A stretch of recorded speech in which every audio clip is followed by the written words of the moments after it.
من الشيطان الرجيم. بسم الله الرحمن الرحيم. يا أيها الذين آمنوا لا تكونوا كالذين آذوا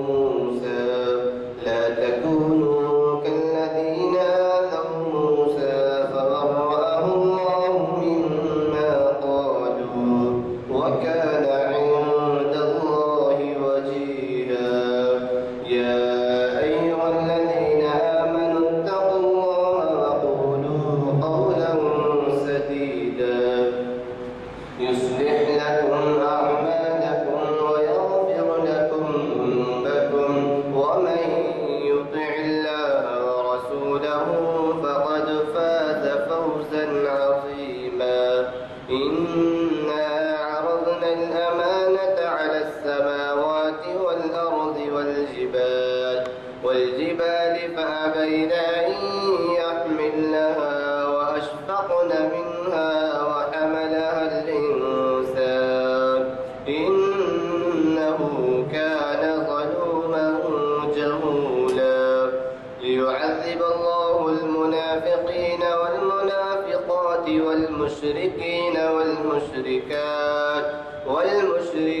والمشركات ويتوب الله على المؤمنين والمؤمنات وكان الله غفورا رحيما. صدق الله العظيم. حضرات، جیسے کہ ابھی جماعت کے بعد اعلان کیا گیا، آج ہمارے درمیان آپ کے جانے پہچانے مخبر و معلم حافظ محمد اسحاق خاطری صاحب تشریف فرما، اور انہوں نے ہمیں عنوان دیا ہے معراج اور اس کے تقاضے. یہ محفل جو آج 2 اپریل سن 1820 بروز مطابق 14 رجب الاول 1940 ہجری مسجد عالیہ فاؤنڈنگ کی کانفرنس میں بعد اثر منعقد ہو رہی ہے. حضرات، چونکہ کچھ حضرات نئے ہیں، اس لیے میں ہماری محافل کی کچھ تاریخ کے بارے میں عرض کروں گا. شریعت انفارمیشن سروس، جس کے ایڈریس 712 ہو رہی ہے، یہ پہلا خطاب اس کا مولانا علی نے کیا تھا، اور اب چونکہ 712 نشستیں ہیں، اب اس سے اندازہ لگا سکتے ہیں کہ 450 نشستوں میں 10 سال ہو چکے ہیں، اور اس طرح سے 800-900 نشستیں ہو چکی ہیں. بہرحال اللہ کا شکر ہے، اور آپ حضرات کا تعاون اللہ نے قبول فرمایا، اور یہ محافل کا سلسلہ برابر جائے گا. جیسے آپ واقف ہیں، عید کے دن ہماری آج کی محفل کے 4 شعبے کے دن اقبال شناسی اور ہفتے کے دن تاریخ اسلام. میں خصوصی طور پہ بات کی گزارش کرنا چاہتا ہوں کہ اسکول اور کالجز بند ہو چکے ہیں یا بند ہونے والے ہیں امتحانات میں. تو کوشش کیجیے آپ میں سے ایک بھی اگر ایک نوجوان کو ساتھ لائیں تو ہماری اسلامی تہذیب، اسلامی طریقہ تعلیم اور اسلامی رجحانات، اسلام کے خلاف جو کچھ سازشیں ہیں، وہ یہ تمام چیزوں سے ہمارے نوجوان واقف ہیں. مجھے کبھی توقع ہے کہ آپ جب آئیں گے کم از کم ایک نوجوان کو ساتھ لائیے، اور یہ دیکھیے کہ وہ اس سے پابندی سے شرکت کرے. اور مجھے یقین ہے کہ وہ ایسی محفل، ایسی نشستوں میں جب تشریف رکھیں گے اور ہم کلامی کا موقع ملے گا اور سوالات جوابات کا، تو ذہن ان کا جو درس بن جائے. ورنہ آپ یوں سمجھیے کہ چھٹیوں کے ان کے پروگرام ہوں گے، کرکٹ میچ کے، فلمیں دیکھنے کے، گپ شپ کے، پکنک کے، یہ 4 چیزیں رکھ جائیں گے، لیکن اس کی طرف نہیں رہیں گے. تو جس کی ذمہ داری آپ سب پر اہل ایمان ہونے کی وجہ سے ہے. لہٰذا میں آپ سے گزارش کرتا ہوں کہ ضرور تشریف لائیں. اور ایک بات، اقبال اور ٹیپو سلطان کے عنوان سے 4 شعبے کے دن ہمیں ڈاکٹر رؤوف خیر مخاطب کر رہے ہیں. وہ بھی بہت اہم محفل ہے اقبال شناسی کی 937 سے وہ تو 20 سال سے بھی بڑھ گئے اور 45 زمانے میں 400 45 بجائے 937 450 کا ڈبل ہوئے تھے. تو مجھے اجازت دیجیے اور آج کے مخرج صاحب سے گزارش کروں گا کہ وہ شہری جی پر تشریف لائیں اور اپنے ضروری خیالات سے ہمیں استعمال کا موقع. معراج قریب ہے شب معراج اور شب معراج میں ہمارے خصوصاً کیا مصروفیات رہتے ہیں اور کیسا نوجوان شب معراج گزارتا ہے اور یہ تمام چیزوں میں نہیں جاتا کہ مولانا اس قرآن سے سنیں گے اور یہ ہم پہ کتنی بڑی ذمہ داری ہے اور اس کا اللہ کے پاس ہم خود جواب دیں. میں مولانا سے گزارش کرتا ہوں کہ وہ شہنشی پر تشریف لائیں اور ہمیں مخاطب کریں.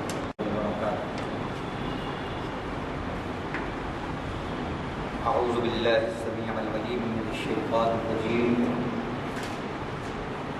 بسم اللہ الرحمن الرحیم.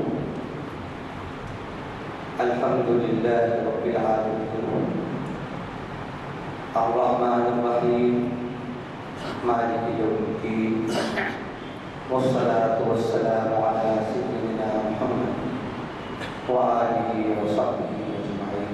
اما بعد. قال الله جل وعلا سبحان الذي أسرى بعبده ليلا من المسجد الحرام إلى المسجد الأقصى الذي باركنا حوله لنريه من آياتنا إنه هو السميع البصير. وقال تعالى في مكان آخر والنجم إذا هوى ما ضل صاحبكم وما غوى وما ينطق عن الهوى إن هو إلا وحي يوحى.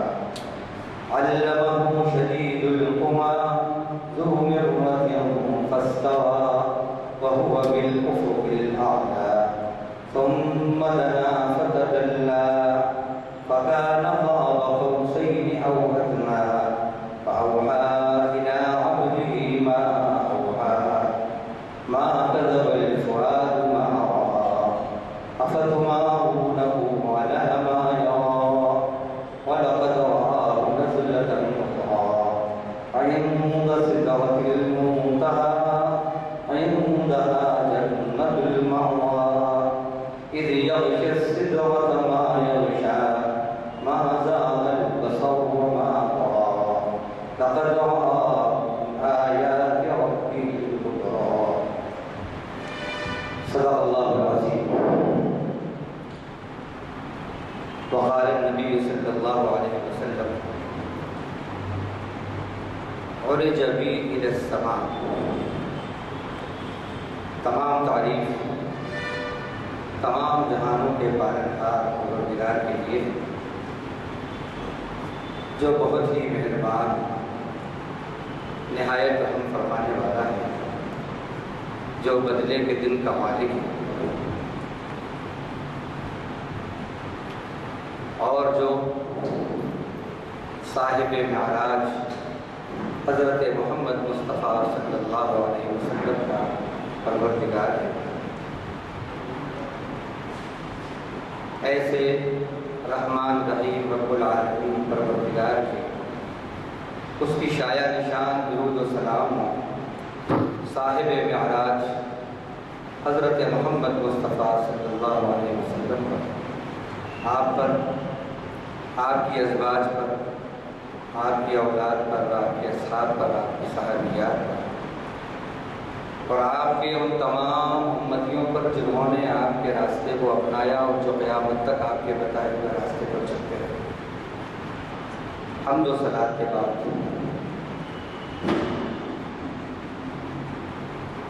آج جس عنوان سے آپ کو مخاطب کرنا ہے وہ عنوان ہے معراج اور اس کے تقاضے. یقیناً یہ موسم ہر سال ہماری زندگی میں آتا ہے.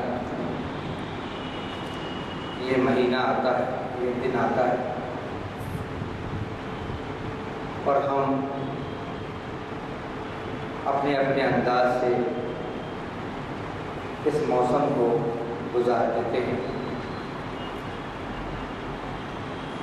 معراج کے تقاضے کیا ہیں؟ ہمارے نبی صرف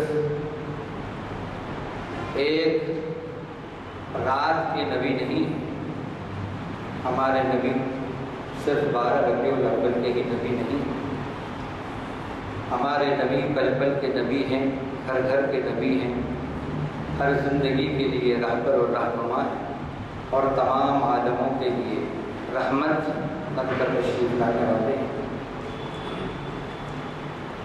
آپ صلی اللہ علیہ وسلم کو اللہ تعالیٰ نے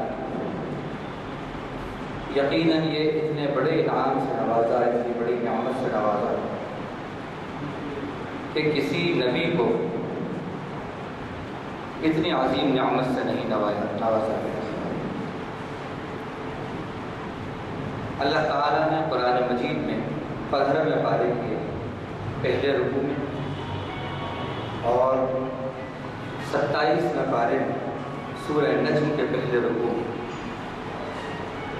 اس سفر یعنی سفر معراج کا ذکر کیا ہے، اور احادیث میں بھی کئی احادیث اس سلسلے میں وارد ہوئے۔ تقریباً 45 کے قریب صحابہ کرام ہیں جو اس واقعے کے راوی ہیں، روایت کرنے والے 45۔ بخاری شریف، مسلم شریف، ترمذی شریف، بیہقی، ابن ماجہ، مسند احمد وغیرہ کتب احادیث کے اندر بھی اس کا ذکر ہے، تفصیل سے ذکر ہے۔ آپ کے سامنے کچھ چند باتیں آئیں گی، ان میں پہلی بات ہوگی اسراء اور معراج کی تعریف، دوسری بات معراج کی سائنٹیفک توجیہ، تیسرا پوائنٹ قرآن و حدیث میں ذکر معراج، چوتھا مطالعہ کا ماحصل و کردار مومن، اور پھر خلاصہ کلام، واقع معراج سے کردار و عمل کی اصلاح۔ کچھ زمانے تک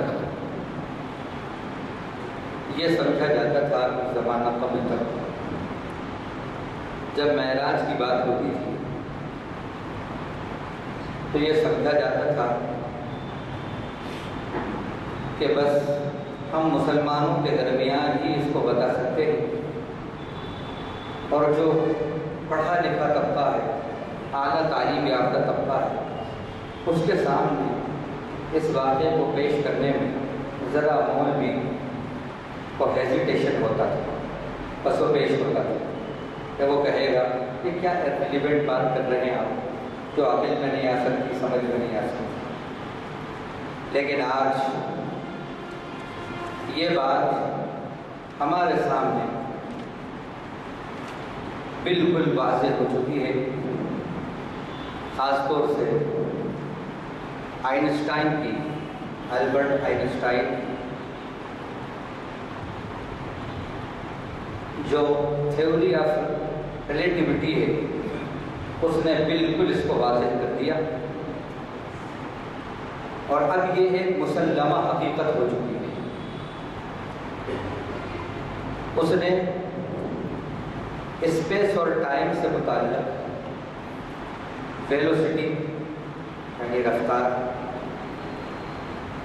گریوٹی، ماس، مادہ،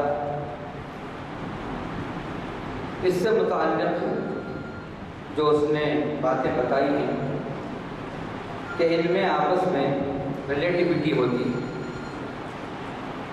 اور پھر اس میں اس نے جو نظریہ پیش کیا، جو اس نے اپنا پیپر 1905 کو جو پیش کیا تھا، جس نے دنیا کے اندر تہلکہ مچا دیا،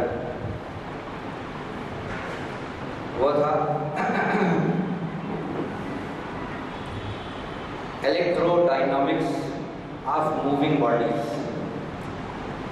اس نے یہ پیپر اپنا 1905 میں پیش کیا اور اس کے بعد نیوٹن کی جو تھیوری تھی اس کو بھی اس نے پیچھے چھوڑا اور پھر اسپیشل تھیوری آف ریلیٹیوٹی کو بتایا اس نے، اور اس میں اس نے یہ بات ثابت کی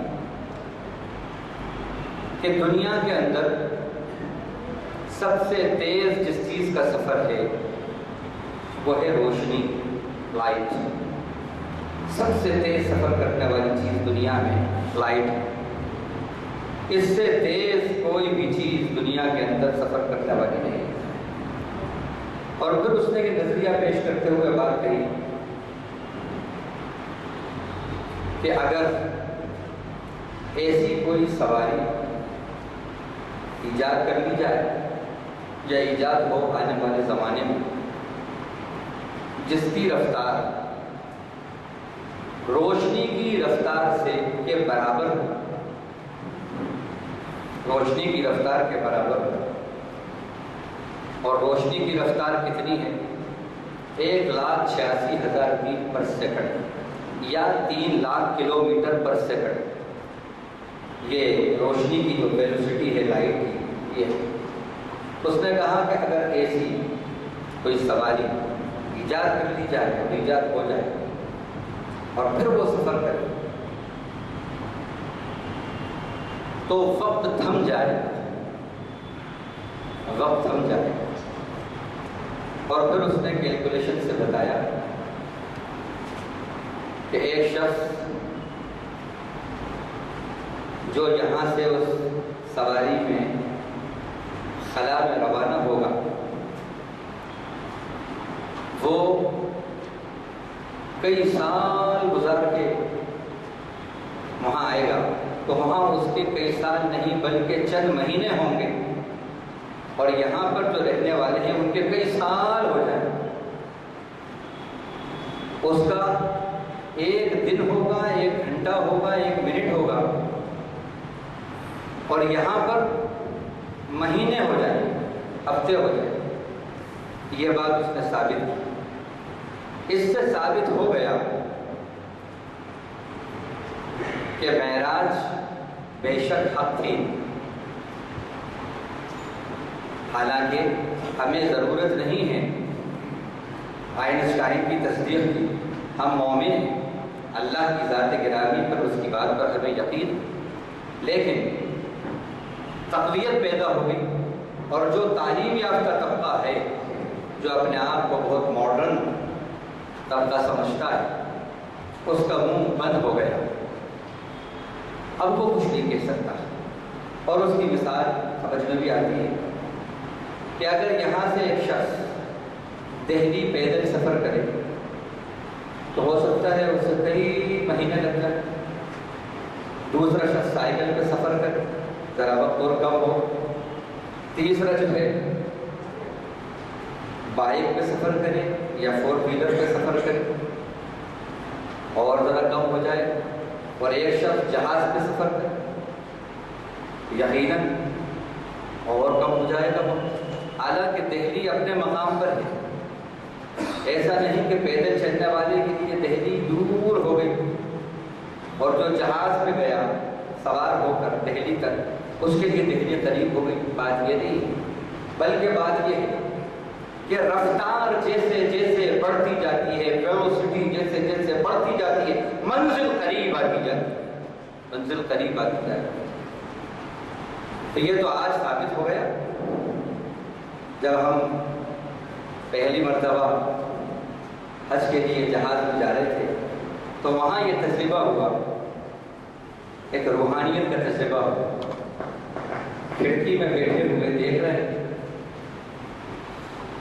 تو یہ سوچ رہے تھے کہ بہت سلو چل رہا ہے جہاز، اتنا سلو چل رہا ہے، ابھی اگر میں نیچے اتروں تو میں اس سے تیز بھاگتا ہوا چلا جاؤں۔ یہ ذہن میں بات آ رہی تھی، مگر معلوم ہوا وہ جہاز جو چل رہا تھا وہ 1500 اور 2000 کی اسپیڈ سے چل رہا تھا، کلومیٹر کی اسپیڈ سے، پتہ ہی نہیں چل رہا تھا۔ اور معلوم ہوا کہ یہاں پر ہزاروں کلومیٹر کے فاصلے طے ہوئے جا رہے ہیں اور لوگ جہاز کے اندر خراٹے لے کے بعد کچھ سو رہے ہیں۔ پتہ بھی نہیں چل رہا، اور معلوم ہوا کہ منزل پہ پہنچ رہے ہیں اور دوڑے چلے جا رہے ہیں۔ یہ تو انسان کا حال ہے، مین میڈ سواری ویکلس، ایک کریٹڈ مائنڈ نے ایسی بنا دی کہ اس نے فاصلوں کو سمیٹ دیا۔ تو جو اس کریٹڈ مائنڈ کا کریٹر ہے رب ذوالجلال، اس نے اگر سواری بنا دی براق اور پھر بھیج دیا جبریل کو، اور پھر وہاں سے آسمان پر اگر بلا لیا وہ اسپیڈ دے کر، تو کیا بڑی بات ہے۔ تو معلوم یہ ہوا کہ جب سواری کی اسپیڈ بڑھتی ہے تو منزل قریب آ جاتی ہے۔ تیزی رفتار میں ہیں قربت منزل۔ تو آج یہ بات ثابت ہوگی کہ اللہ کے نبی صلی اللہ علیہ وسلم کہ بستر بھی رہا گرم اور زنجیر بھی ہلتی رہی، یہ آج ثابت ہو گیا۔ اب اس نے جو ٹائم اور اسپیس کی بات کہی ہے، وہ دونوں باتیں قرآن مجید کی آیت کے اندر ہیں۔ سبحان الذی اسریٰ بعبدہ لیلا من المسجد الحرام الی المسجد الاقصی، پاک ہے وہ ذات جو لے گیا اپنے بندے کو رات کے ایک حصے میں مسجد حرام سے مسجد اقصی کی طرف۔ یہ لیلن کیا ہے؟ یہ ٹائم کو بتا رہا، اور من المسجد الحرام الی المسجد الاقصی یہ اسپیس کو بتا رہا۔ تو اسپیس اور ٹائم، آئنسٹائن کو جب پیدا بھی نہیں ہوئے تھے، ان کے پردادا بھی پیدا نہیں ہوئے ہوں گے، اس وقت رب ذوالجلال نے لیلا من المسجد الحرام الی المسجد الاقصی کہہ کر بتا دیا کہ ہمارا سائنس کتنا ایڈوانس ہے، اور ہمارا نبی کتنا ایڈوانس ہے، ہمارا قرآن کتنا ایڈوانس ہے۔ ایسا نبی ہمارا رہبر اور رہنما ہے، ایسا اللہ ہمارا مالک، ہمارا خالق۔ تو کتنی ایڈوانس یہ قوم ہے، اور کتنا ایڈوانس اس کا نبی ہے، کتنے ایڈوانس اس کی سوچ کو ہونا چاہیے۔ تو اللہ تعالیٰ نے اب ان آیتوں میں جو ترجمہ ہے وہ سنیے، اور اس کے بعد پھر بات آگے بڑھتی ہے۔ سبحان الذی اسریٰ بعبدہ، پاک ہے وہ ذات جو اپنے بندے کو رات کے ایک حصے میں لے گیا، من المسجد الحرام الی المسجد الاقصی، لیلا من المسجد الحرام الی المسجد الاقصی، رات کے ایک حصے میں، پوری رات میں نہیں، رات کے ایک حصے مسجد حرام سے مسجد اقصی کی طرف۔ الذی بارکنا حولہ، جس کے اطراف ہم نے برکتیں رکھی، لنریہ من آیاتنا، مقصد معراج کیا ہے؟ اللہ نے وہ بتایا، اس لیے ہم نے اپنے بندے کو معراج کرائی تاکہ ہم ان کو ہماری نشانیوں میں سے کچھ کا مشاہدہ کرائیں، آبزرو کرائیں۔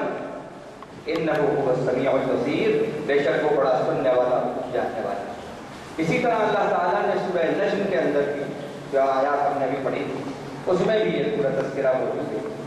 اب ہم چونکہ وقت کی تنگی کی وجہ سے پوری آیتوں کا ترجمہ نہ کر کے جو ہمارے مضمون سے ریلیٹڈ بات ہے اس کو بتاتے ہیں کہ مقصود معراج کیا تھا، وہ اس میں بتایا گیا۔ یہاں کہا گیا اس لیے معراج کرائی اس رب نے اپنے بندے کو، لنریہ من آیاتنا، تاکہ ہم ان کو دکھائیں ہماری نشانیوں میں سے کچھ کا مشاہدہ کریں۔ یہاں کہا اس لیے کہ ہم مشاہدہ کرائیں، اور سورہ نجم کے اندر اللہ تعالیٰ نے فرمایا ما زاغ البصر وما طغى لقد رأى من آیات ربه الکبریٰ۔ نبی نے وہاں پر جو کچھ مشاہدے کیے، جو مشاہدات ہوئے، جو آبزرو کیا انہوں نے وہاں پر، نہ ان کی نگاہ جھپکی ہے نہ بہکی ہے، نہ بھٹکی ہے نہ جھپکی ہے نہ بہکی ہے۔ اس کے بعد فرمایا لقد رأى من آیات ربہ الکبریٰ، یقیناً انہوں نے اپنے رب کی بڑی بڑی نشانیاں دیکھی، دیکھ چکے۔ یہاں کہا کہ اس لیے کرائی کہ دکھائیں، وہاں کہا کہ دیکھ چکے۔ اب یہ قرآن سے ہم نے آپ کے سامنے یہ بات پیش کی۔ اب اسراء اور معراج کی کچھ بات اب یہ سائنٹیفک بات آپ کے سامنے آئی معراج کی، اور یہ بات بالکل صحیح ہو گئی کہ بے شک معراج ہوئی ہے اور برحق ہے۔ اب یہاں یہ بات آتی ہے کہ یہ معراج بعض حضرات نے توجیہ کی ہے، کیونکہ اس وقت تک سائنس نے اتنی ترقی بھی نہیں کی تھی، ادھر سے جو سوالات کی بوچھار ہو رہی تھی نظریات، اس میں وہ مرغوب ہو گئے، تو ان کا نہیں وہ ایک خواب تھا، وہ روحانی معراج، روح کی معراج۔ اب انہوں نے توجیحات کی، بہت توجیحات کی، بلکہ نبی مکرم صلی اللہ علیہ وسلم کو اللہ نے روح اور جسم دونوں کے ساتھ معراج کرائی۔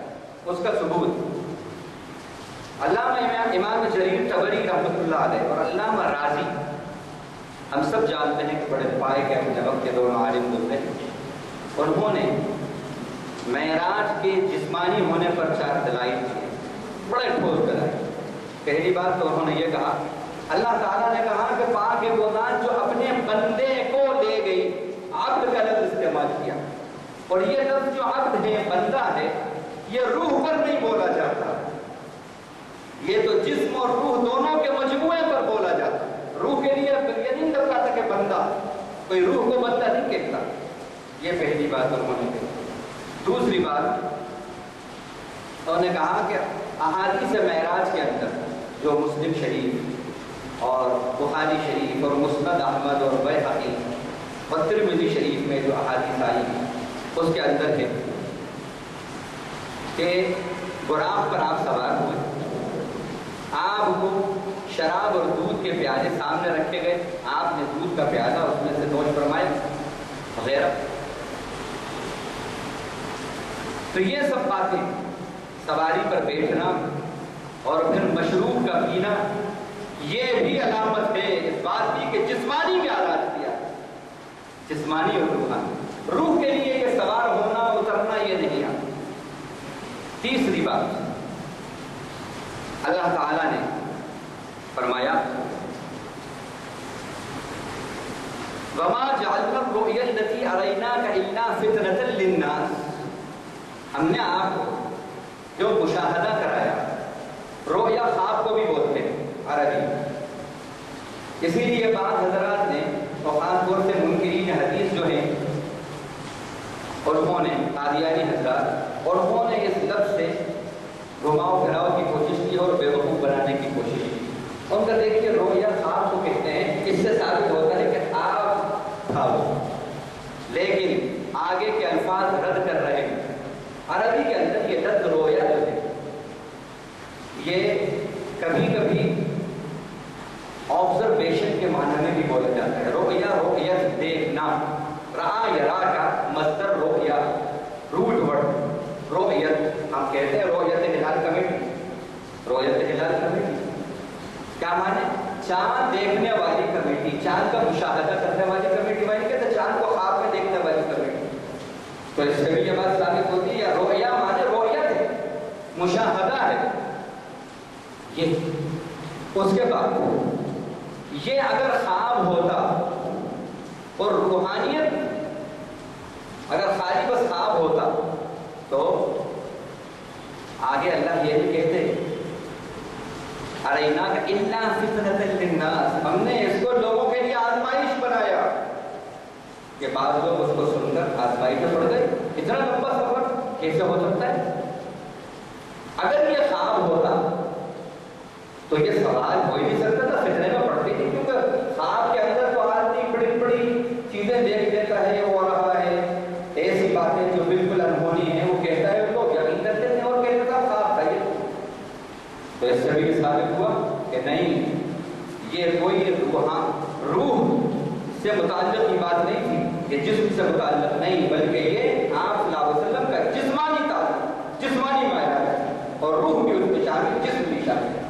اسی طرح چوتھی بات، اگر یہ خواب ہوتا اور اگر یہ روحانیت کی بات ہوتی اور آپ اس کو دیکھ لیتے ہو، کہتے مجھے ایک روحانی تجربہ ہوا، یہ اگر آپ کہتے تو مشرکین مکہ کوئی اعتراض نہیں کرتے۔ اور انہوں نے اعتراض کیوں کیا؟ ان کا اعتراض کرنے کا مقصد یہ تھا کہ آپ صلی اللہ علیہ وسلم نے ثابت کیا، بتایا کہ میں بنفس نفیس گیا تھا،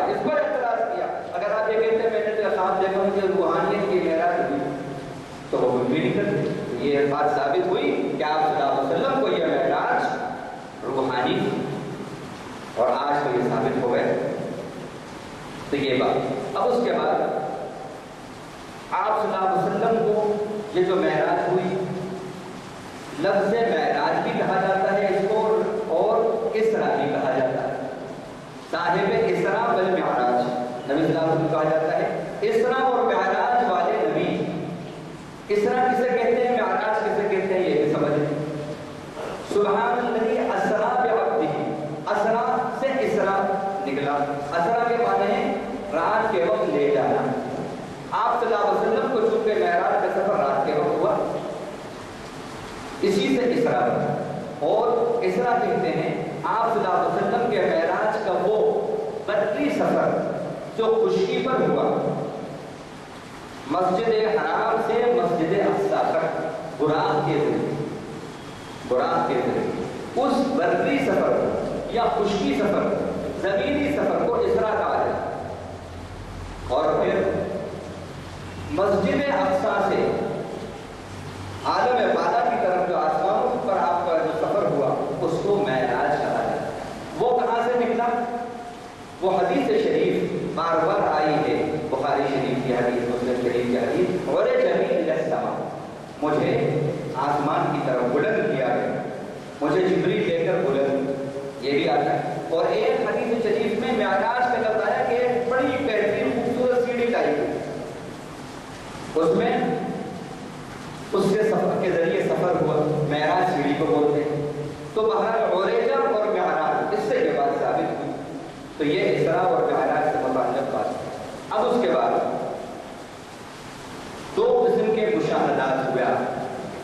ایک زمینی سفر میں کچھ باتیں آپ نے دیکھی، اور کچھ باتیں اور مشاہدات آبزرویشنز جو ہیں آپ نے عالم بالا میں، وہاں آپ نے کچھ مشاہدے کیے، سماوات، سبع سماوات، وہاں کچھ مشاہدے. اب میں ان مشاہدات کو آپ کے سامنے سرسری طور پر پیش کرتا ہوں، پھر اس کے بعد اس سے جو رزلٹ تھے، جو تقاضے ہیں معراج کے، پھر وہ پیش کروں گا انشاءاللہ. آپ صلی اللہ علیہ وسلم صحیح ہے کے اندر آتا ہے، حضرت ابو ذر غفاری رضی اللہ عنہ کے راوی فرماتے ہیں کہ آپ صلی اللہ علیہ وسلم نے کہا کہ میں مکے میں گھر کی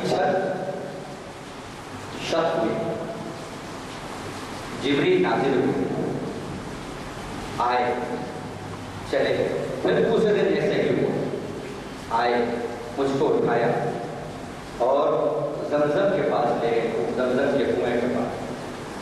وہاں پر سینہ چاک کیا، اس کو زمزم سے دھویا، اور پھر اس کے بعد سونے کے تشت کے اندر کوئی چیز لائے تھے، وہ جنت سے وہ چیز لائی گئی، اس میں حکمت اور دانش مندی کھلی ہوئی، اس کو میرے سینے کے اندر ڈال دیا اور پھر اس کو پیک کر دیا.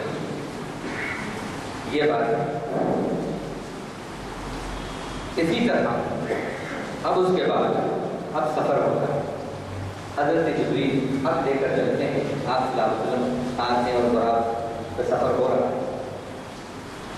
براق پر جب آپ تشریف رکھتے ہیں، بس قریب آتے ہیں تو وہ ذرا بلندتا ہے. حضرت جبریل کہتے ہیں او براق، تجھے معلوم ہے کہ آج کیسی ہستی کا تیرے اوپر سفر ہو رہا ہے. اس جیسی ہستی کا آج تک تجھ پر سفر نہیں ہوا. جیسے ہی آپ نے یہ کہا وہ پسینہ پسینہ ہو گیا اور کھڑا ہو گیا. آپ اس پر بیٹھے. اب چلے. براق برق سے بنا ہے. برق کہتے ہیں روشنی. اب غور کریں آپ، آئنسٹائن کی جو تھیوری آف ریلیٹیوٹی ہے اس میں ویلوسٹی آف لائٹ جو اس نے بتایا ہے، اس کی رفتار کو سب سے تیز کہا. یہاں براق برق کی جمع ہے. روشنیوں پر سفر، ایک روشنی کا سفر اتنا تیز، روشنیوں پر سفر. اور حدیث میں آتا ہے کہ اس کا سفر اتنی تیز کہ ایک ٹاپ براق کی حد نظر ہوتی تھی. اس میں اب آپ کا سفر ہوتا. آپ ایک مقام پہ پہنچے، بہت سے کھجور کے درخت تھے. جبریل نے کہا 2 رکعت نماز پڑھی. آپ نے نماز پڑھی، پھر آگے بڑھے، پھر ایک مقام پہ پہنچے، کہاں کہ یہ طور سینا ہے، موسیٰ علیہ السلام کو جہاں پر بدی ہوئی یہاں 2 رکعت پڑھی، وہاں آپ نے 2 رکعت پڑھا۔ پھر اس کے بعد اب چلے راستے کے اندر ایک شخص آپ کو مخاطب کرتا ہے اپنی طرف، انظر الیہ یا محمد، میری طرف دیکھو اے محمد۔ آپ نہیں دیکھتے، جبریل نے بہت اچھا کیا، آگے چلتے رہے۔ پھر ایک شخص ملتا ہے، پھر وہ متوجہ کرنا چاہتا ہے، میری طرف متوجہ ہوئیے، آپ ادھر متوجہ نہیں ہوتے، جبریل پھر کہتے ہیں بہت اچھا کیا، آگے چلتے رہے۔ پھر آگے بڑھتے ہیں، پھر ایک شخص ملتا ہے، پھر وہ متوجہ کرتا ہے، نہیں متوجہ ہو، پھر آگے بڑھتے ہیں۔ ایک بڑھیا ملتی ہے، وہ متوجہ کرتی ہے، نہیں متوجہ ہو، چلتے رہے۔ ایک حسین اور جمیل دوشیدہ دلہن کی شکل کے اندر ایک دوشیدہ ہے، وہ مخاطب کرتی ہے، آپ متوجہ نہیں ہوتے، آگے بڑھتے ہیں۔ حضرت جبریل سے پوچھتے ہیں کہ یہ سب کون کون ہے؟ جبریل کہتے ہیں وہ پہلا شخص شیطان، بہت اچھا ہوا متوجہ نہیں۔ اور اس کے بعد جو دوسرا تھا وہ یہودیت تھی، جو سمبلائز ہوئی تھی، اس طرح سمبلیکل فارم کے اندر وہ آئی، بہت اچھا ہوا متوجہ آپ نہیں ہوتے۔ اگر متوجہ ہو جاتے تو آپ کی امت یہودیت کی طرف مائل ہو جاتی، دوسری جو تھی وہ نصرانیت تھی، بہت اچھا ہوا متوجہ نہیں ہوئے، تو نہیں تو نصرانیت کی طرف مائل ہو جاتی۔ تیسرا وہ جو بڑھیا تھی وہ دنیا ہے، بس اب اتنی عمر بچی ہے اس کی، چھریاں پڑی ہیں، بالکل کمر جھک چکی ہے۔ اور پھر وہ جو آخری دلہن تھی بہت سجی ہوئی، وہ کیا تھی؟ وہ بھی دنیا ہے تو حقیقت دنیا کی وہی بڑھیا کی، لیکن اپنے آپ کو اتنا بنا سنوار کے رکھتی ہے کہ بالکل لوگ اس کے دعوے فریب میں آتے ہیں اور سمجھتے ہیں کہ ابھی تو یہ 2 چیزیں ہیں۔ یہاں سے اب آپ پھر آگے چلے بیت المقدس میں، وہاں پر 2 رکعت نماز پڑھی۔ اب وہاں سے آسمان کی طرف، اب جو آپ کا سفر ہوتا ہے سدرۃ المنتہا کی طرف، اب سفر ہوتا ہے۔ پہلے آسمان پہ حضرت آدم علیہ السلام، دوسرے پہ حضرت یحییٰ عیسیٰ علیہ السلام، تیسرے پہ حضرت یوسف، اور چوتھے پہ حضرت ادریس، 5ویں پہ حضرت ہارون، اور 6ٹھے پہ موسیٰ، اور 7ویں پہ حضرت ابراہیم علیہ السلام سے ملاقاتیں ہوئی، السلام علیکم ہوئی، دعائیں ملی آپ۔ اب بہت سی اس میں چیزیں ہیں، میں وہ سب چھوڑ رہا ہوں۔ اس کے بعد پھر آگے بڑھتے ہیں۔ اس میں ایک بات آتی ہے کہ جبریل جب پہلے آسمان پہ پہنچتے ہیں تو پوچھتے ہیں وہاں کے لوگ کون ہے، تو کہتے ہیں جبریل۔ آپ کے ساتھ کوئی اور بھی ہے؟ ان کا ہاں محمد ہیں، بلائے گئے ہیں، کہاں ان کو بلایا گیا ہے، مرحبا مرحبا، اس طرح وہاں پہنچتے ہیں۔ پھر اس کے بعد آگے بڑھتے ہیں تو وہ قلم جو قضاء و قدر لکھتا ہے اس کے چلنے کی آواز آپ کو آئی۔ پھر 50 نمازوں کا تحفہ آپ صلی اللہ علیہ وسلم کو ملا۔ پھر سدرۃ المنتہا میں پہنچے، عند سدرۃ المنتہا عندہا جنت المأویٰ وما یغشی ما زاغ البصر وما طغى لقد رأى من آیات ربہ اذ یغشی السدرۃ ما یغشی۔ سدرۃ المنتہا اس کو اس لیے کہتے ہیں بیری کا درخت ہے، وہاں پر پورے جو اعمال ہوتے ہیں وہ سب وہاں پہنچتے ہیں، اور پھر وہاں سے اللہ تک پہنچتے ہیں، وہاں پر آپ وہاں تک پہنچتے ہیں۔ آپ نے دیکھا کہ 2 دھاریاں دیکھی، ایک دھاری سے دیکھا کہ کوئی چیز نیچے سے اوپر جا رہی ہے اس دھاری میں، اور دوسری دھاری کو دیکھا اس میں سے کوئی چیز نیچے آ رہی ہے۔ پوچھا یہ جبریل، اے جبریل یہ جانے والی چیز کیا ہے اوپر، اور آنے والی چیز کیا ہے؟ کہا کہ نیچے سے جو چیز اوپر جا رہی ہے زمین والوں کے اعمال ہیں، اور اوپر سے جو چیز نیچے آ رہی ہے اس کے مطابق فیصلے یاد رکھیں۔ اس کے بعد اللہ تعالیٰ سے ہم کلامی ہوئی۔ اب حضرت ابن عباس رضی اللہ عنہ اور کئی صحابہ ان کے ساتھ اس کے قائل ہیں کہ اللہ سے آپ صلی اللہ علیہ وسلم کی ہم کلامی کے ساتھ ساتھ دیدار خدا بندی بھی ہوا۔ اماں جان کے سامنے حضرت عائشہ رضی اللہ عنہا کے سامنے جب یہ بات آئی تو انہوں نے کہا آیت پڑھ کر کہ اللہ تعالیٰ کو تو کوئی نگاہ نہیں دیکھ سکتی، لا تدرکہ الابصار وہو یدرک الابصار، نگاہیں ادراک نہیں کر سکتی، وہ ساری نگاہوں کا ادراک کرتا ہے۔ اس پر حضرت ابن عباس رضی اللہ عنہ نے فرمایا اللہ تعالیٰ نے وہاں پر کیا کہا، لقد رأى من آیات ربہ ما کذب الفؤاد ما رأى، کہا کہ دل نے نہیں جھٹلایا جو کچھ دیکھا۔ بلکہ یہ رویت نگاہ کی نہیں تھی، یہ رویت دل کی نگاہ تھی، یہ رویت دل کی نگاہ تھی، اور دل کی نگاہ سے آپ صلی اللہ علیہ وسلم کو دیکھا اور آپ کو اس لائق بنایا گیا کہ رب الجلال کا دیدار کر، وہ جو حکمت ملی گئی اور وہ جو آپ کے سینے کو، سینہ مبارک جو پاکیزگی کے ساتھ اور حکمتوں کے ساتھ بھرا گیا، وہ کس لیے؟ اس لائق بنانے کے لیے یہ دیدار رب۔ تو حضرت ابن عباس رضی اللہ عنہ یہ دلیل دیتے ہیں کہ وہ دل کی آنکھ تھی جس سے دیکھا، تو رب کا دیدار ہوا وہاں پر۔ اس کے بعد پھر جو مناظر دیکھے ہیں وہاں پر دیکھا کہ کچھ لوگ ہیں جو بہت جلدی کچھ ڈالتے ہیں زمین کے اندر اور فوراً ان کی فصل لہرانے لگتی۔ کو پوچھا یہ کون ہیں؟ کہا یہ اللہ کے راستے میں خرچ کرنے والے، اللہ کے راستے میں جہاد کرنے والے ہیں، ان کا عمل بہت جلد اللہ بہت بڑا کر عطا کرتا ہے۔ پھر اسی طرح اور آگے بڑھے اور آگے بڑھے تو وہاں پر دیکھا کہ کچھ لوگ ہیں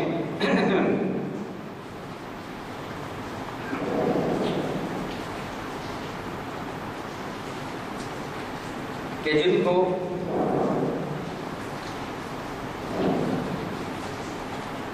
جن کے ہونٹوں کو چاک کیا جا رہا ہے اور وہ غیبت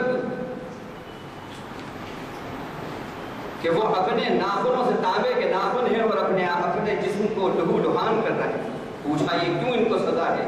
کہا گیا کہ یہ لوگوں کی بے عزتی کرتے تھے، بے عزتی کرتے تھے۔ اسی طرح یہ دیکھا کہ کچھ لوگ ہیں کہ جو گوشت اپنا نوچ نوچ کر کھا رہے ہیں، اپنا گوشت نوچ نوچ کر کھا رہے ہیں۔ پوچھا یہ کون ہے؟ یہ کون ہے؟ کہا کہ یہ وہ لوگ ہیں جو لوگوں کی عیب جوئی کرتے تھے اور غیبت کیا کرتے تھے۔ یہ وہ لوگ دیکھا کہ کچھ لوگ ہیں ان کے سروں کو ایک چٹان سے پھوڑا جا رہا ہے، ان کا سر پاش پاش ہو جاتا ہے، پھر ویسا کبیسی ہو جاتا ہے، پھر سزا۔ پوچھا یہ کون ہے؟ کہا کہ یہ وہ لوگ ہیں جن کے سر پر نماز پڑھنا بڑا بھاری ہوتا تھا، یہ اس کی سزا ان کو مل رہی۔ اسی طرح پھر آگے بڑھے دیکھا کہ کچھ لوگ ہیں چیتڑے ان کے بدن پر ہیں اور برہنہ ہیں اور جیسے جانور چلتے ہیں ایسے موٹے موٹے انگارے وہ چل رہے ہیں۔ کہ یہ کون ہیں؟ ان کا یہ وہ لوگ ہیں کہ جو یتیموں کا مال زکوٰۃ اور صدقات نہیں نکالتے تھے، یتیموں کا مال کھا جایا کرتے تھے، اس لیے ان کو یہ سزائیں مل رہی ہیں۔ کچھ لوگوں کو دیکھا کہ ان کے ہونٹوں کو کاٹا جا رہا ہے، جبڑوں کو کاٹا جا رہا ہے، پھر کیسی ہو رہا ہے۔ پوچھا یہ کون ہے؟ کہا یہ قوم کے وہ خطیب ہیں جو فتنے پیدا کرتے ہیں، اپنی مسندوں کی خاطر لوگوں کو لڑاتے تھے، بھڑاتے تھے اور آپس کے اندر رستہ کشی کرواتے تھے۔ یہ قوم کے فتنہ پرور خطیب ہیں، فتنہ پرداز خطیب ہیں۔ اس کے بعد آپ صلی اللہ علیہ وسلم نے دیکھا کہ کانٹوں دار ایک لکڑی ہے، وہ راستے میں پڑی ہے، جو گزرتا ہے وہ الجھتا ہے اس سے۔ ان کا یہ کیا ہے؟ یہ کہا لوگوں کے حق تلفیاں کرنے والوں کی یہ مثال ہے، یہ ان کے حق تلفی۔ پھر آگے بڑھے کہ خوشبو مہک رہی ہے، آ رہی ہے، ان کا یہ کن کی خوشبو ہے؟ ان کا یہ اعمال صالحہ جو لوگ کرتے تھے، آپ یہاں سے گزر رہے ہیں، اس کی خوشبو ہے۔ اور کچھ جگہ سے گزرے تو بدبو، کہ یہ بدبو کیسی ہے؟ اور ان کا یہ بدعمالیاں جو کرنے والے تھے جہنم میں، یہ ان کے اعمال کی بدبو آ رہی ہے۔ بہرحال یہاں سے اس طرح گزرتے ہوئے آپ صلی اللہ علیہ وسلم پھر یہ سارے مشاہدات کرنے کے بعد واپس جب تشریف لائے تو وہاں پر مسجد اقصیٰ کے اندر تمام انبیاء علیہ السلام موجود تھے۔ اب حضرت ابن کثیر رحمۃ اللہ علیہ، آپ ادھر متوجہ رہیے، تو ہونے دیجیے۔ ابن کثیر رحمۃ اللہ علیہ نے لکھا ہے کہ بعض آپ نے یہ بھی سنا ہوگا کہ جانے سے پہلے امامت کی، لیکن ابن کثیر رحمۃ اللہ علیہ نے یہ بات کہی ہے اور ہم اسی کے قائل ہیں، اور یہی علماء اس کے قائل ہیں کہ جب وہاں سے تشریف لائے معراج سے واپس تو تمام انبیاء وہاں استقبال کے لیے موجود تھے آپ، یعنی سیاف کرنے آئے تھے۔ ہاں استقبال تو جاتے ہیں وہ تو سیاف کرنے آئے تھے۔ آپ صبح فجر کا وقت تھا، آپ صلی اللہ علیہ وسلم کو حضرت جبریل نے آگے بڑھایا، وہاں پر امام الانبیاء نے امامت کی، اور یہ بات سمجھ میں بھی آتی ہے کہ اتنا بڑا اعزاز ملا تھا سب سیاف کرنے کے لیے آپ صلی اللہ علیہ وسلم کو آئے۔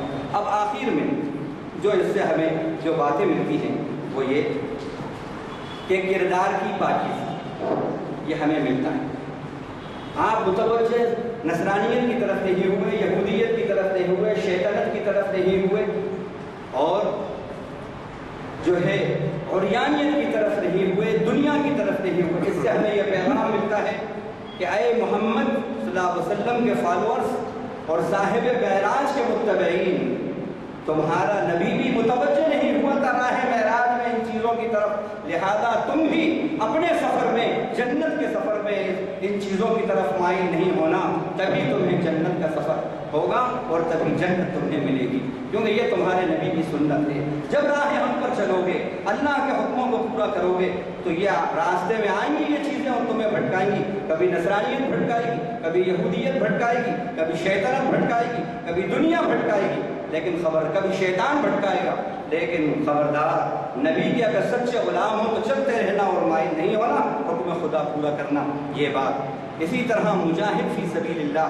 یعنی اللہ کے لیے جو کام کرتا ہے اخلاص کے ساتھ، اللہ اس کے چھوٹے سے عمل کو جلد سے جلد دنیا میں بھی اس کا بہتر سے بہتر نیکی اور صلہ عطا فرماتا ہے، اور آخرت میں بھی عطا فرماتا ہے۔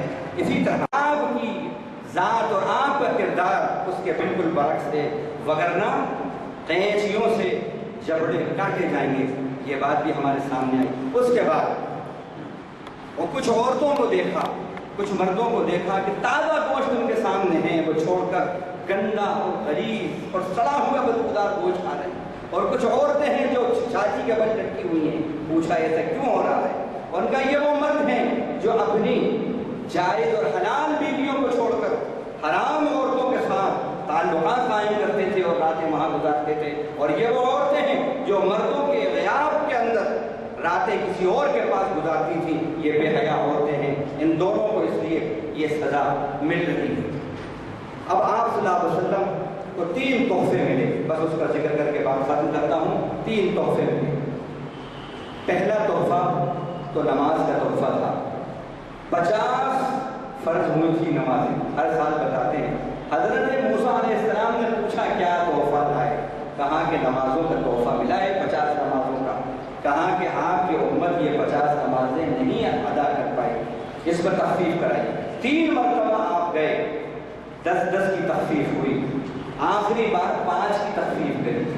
اللہ بھی بہت بندوں کا امتحان لیتے ہیں، ہر بار 10 کی تخفیف کر رہے تھے، آپ کی پوری 10 کی ہی کرتے تھے، معاملے ختم ہو جاتا، لیکن اب کی بار 5 کی تخفیف کری۔ اب 5 نمازیں لے کر جب آ رہے ہیں، کہا کتنی کم ہوئی؟ اور کہا کہ اب صرف 5 کم ہوئی ہیں، 5 نہیں، یہ 5 بھی ادا نہیں کر پائیں گے، میں نے تجربہ کر لیا ہے، ان میں بھی تخفیف کرا کے آؤ۔ آپ خدا نے فرمایا اے موسیٰ اب شرما، اب شرما، بس یہ کہہ کے آگے بڑھتے ہیں۔ ندا آتی ہے اے محمد، ہمارے دربار سے جو حکم صادر ہو جاتا ہے وہ صادر ہو جاتا ہے، نافذ ہو جاتا ہے، ہم اپنے حکم کو واپس نہیں لیتے۔ اپنی امت کو یہ پوچھنا اور خوشخبری سنا دو کہ جو بھی ان 5 نمازوں کی پابندی کرے گا، آپ کے امتیوں میں سے امتی، تو میں ہر نماز پہ اس کو 10 کا ثواب دے کر 50 نمازوں کا 5 کا ثواب عطا کروں گا۔ تو اب جو نماز پڑھ رہا ہے، 5 نمازیں کتنی پڑھ رہا ہے وہ؟ 50 نمازوں کا اسے ثواب مل رہا ہے۔ دوسرا جو نہیں پڑھ رہا، کتنوں کا نقصان کر رہا ہے؟ 5 کا نہیں کر رہا، 50 کا نقصان ہو رہا ہے، 50 کا نقصان۔ سوچیں ذرا، اور یہ نبی کی آنکھوں کی ٹھنڈک ہے جو آپ کو وہاں معراج سے ملی۔ دوسرا تحفہ تھا، فرمایا کہ جو شخص 20 سال میں میرے پاس آئے گا کہ توحید پر ایمان پر مرے گا، مجھے اپنا رب مانتا ہوگا، میرے ساتھ کسی کو شرک نہیں کرے گا، آپ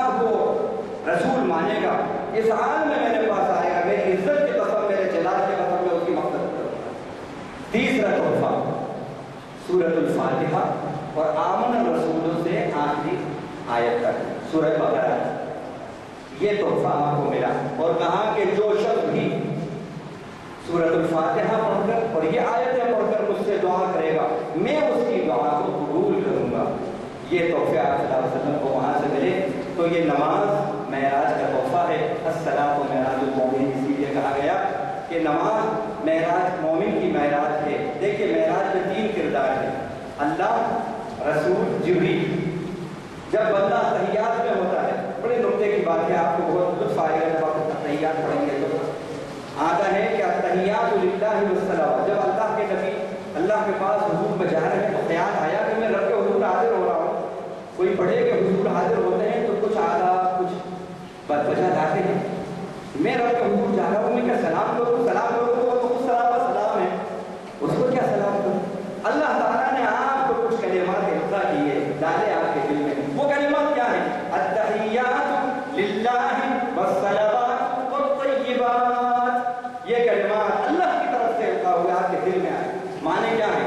3 قسم کی عبادتیں ہوتی ہیں، التحیات، الصلوات، الطیبات۔ التحیات ان عبادتوں کہتے ہیں جن کا تعلق زبان سے ہے، ذکر، اذکار وغیرہ، نمازیں۔ اور صلوات وہ عبادتیں جن کا تعلق بدن سے ہے، اور تیسری طیبات وہ عبادتیں جن کا تعلق مال سے ہے۔ تو فرمایا تمام زبان کی عبادتوں کا مستحق اللہ، تمام بدنی عبادتوں کا مستحق اللہ، تمام مالی عبادتوں کا اے اللہ آپ نے ہمیں جو بھی عبادتوں کی توفیق ملی ہے صرف اور صرف آپ کے کرم، آپ کی توفیق سے ملی ہے۔ اللہ بڑے خوش ہوئے، اس پر ادھر سے جواب آتا ہے، اللہ کی طرف سے جواب آیا، السلام علیکہ ایھا النبی ورحمۃ اللہ وبرکاتہ۔ اے نبی آپ پر سلام ہو اور اللہ کی رحمت ہو اور اس کی برکتیں ہوں۔ حضرت جبریل تک یہ دونوں کی آواز پہنچی۔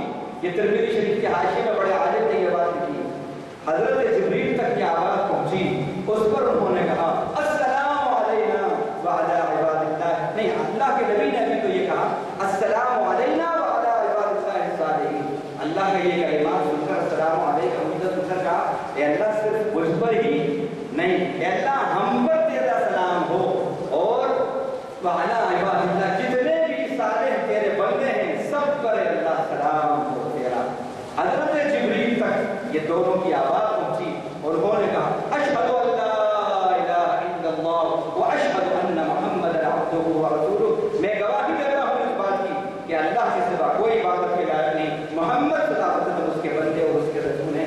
اب جب تحیات پڑھیں تو اب غور کریں کہ آپ کیا پڑھ رہے ہیں، کیا پڑھ رہے ہیں۔ الصلاۃ معراج المومنین، بعد گو کے بعد لوگوں نے حدیث کو ضعیف کہا ہے، لیکن بہرحال اس حدیث کے اندر معنویت تو ہے اور اس کے مضامین جو ہیں وہ مضامین تو اس کی تعریف کرتے ہیں۔ بہرحال باتیں تو ابھی بہت ہیں، اللہ نے اگر توفیق دی تو انشاءاللہ آئندہ جو بات ہوگی اس میں جو بقیہ مشاہدات ہیں اس ضمن میں جو ہمارے لیے ہدایات ربانیہ ہیں انشاءاللہ اس پر اللہ کی توفیق سے کچھ اور ڈالیں گے۔ وآخر دعوانا الحمدللہ رب العالمین، سبحان اللہ وبحمدہ، سبحان اللہ وبحمدہ، نشہد ان لا الہ الا انت، نستغفر اللہ ونتوب الیہ۔